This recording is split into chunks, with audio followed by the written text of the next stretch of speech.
इस घटना के बाद लोगों में डर और सीमित भोजन को लेकर पहला संघर्ष शुरू हुआ, लेकिन कैप्टन मिलर और डॉक्टर एवलिन ने स्थिति को संभाला और लोगों को टूटने नहीं दिया। इसी बीच विमान में मौजूद इंजीनियर आर्थर वेस में टूटे हुए रेडियो को ठीक करने की कोशिश शुरू की।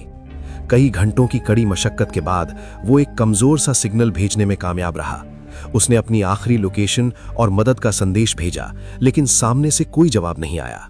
रेडियो की बैटरी खत्म हो चुकी थी और संपर्क का एकमात्र जरिया भी हमेशा के लिए टूट चुका था। दिन बीतते गए। जब 10 दिन बाद भी बचाव का कोई संकेत नहीं मिला, तो 4 लड़कों और एक लड़की का सब्र जवाब दे गया। एक रात जब सब गहरी नींद में थे, वे चुपके से विमान के मलबे से बनी एक छोटी सी नाव लेकर समुद्र में उतर गए। उन्हें लगा कि मरने से बेहतर है कोशिश करना।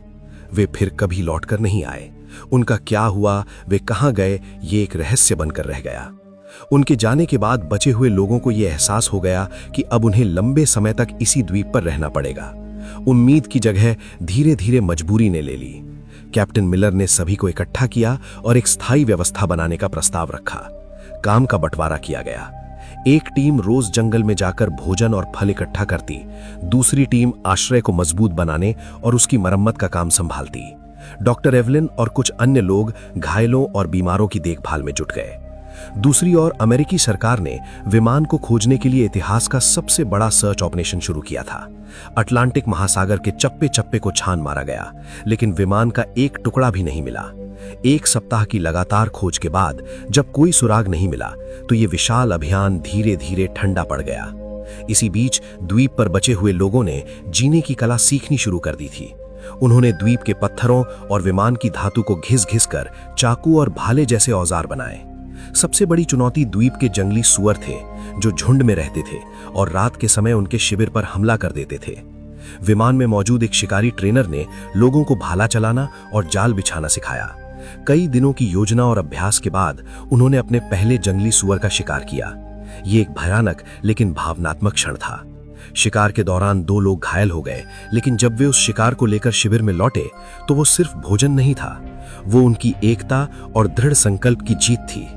उन्होंने द्वीप के किनारे टूटे हुए नारियल के तनों से रेत पर बड़े बड़े अक्षरों में हेल्प लिखा, इस उम्मीद में कि शायद कोई गुजरता हुआ जहाज या विमान इसे देख ले।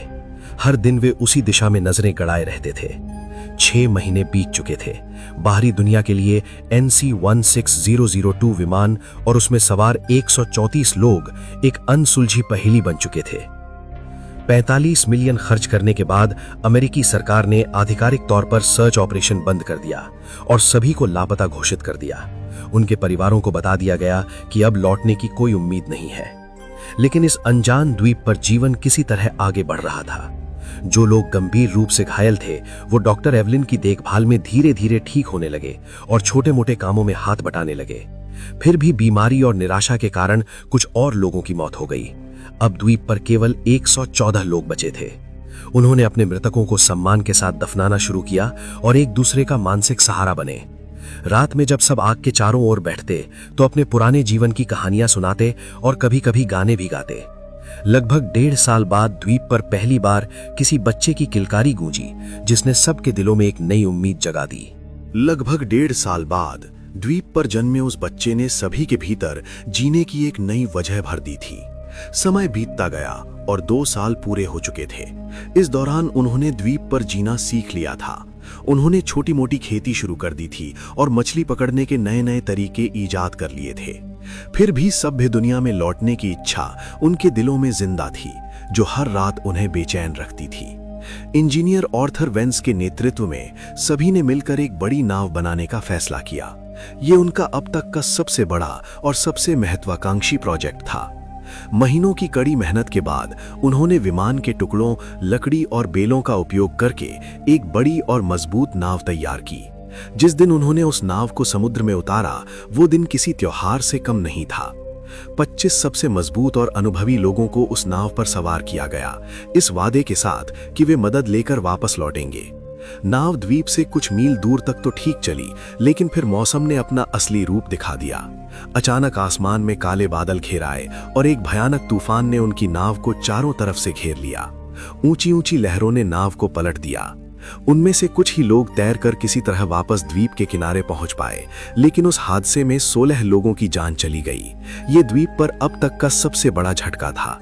पहले ही बीमारी और निराशा से 15 लोग मर चुके थे और अब इस हादसे ने 16 और लोगों को उनसे छीन लिया। दोस्तों, आगे कहानी में क्या हुआ ये जानने के लिए स्टोरी का पूरा वीडियो मैंने नीचे कमेंट सेक्शन में पिन कर दिया है। वहां क्लिक करके आप पूरी कहानी देख सकते हो।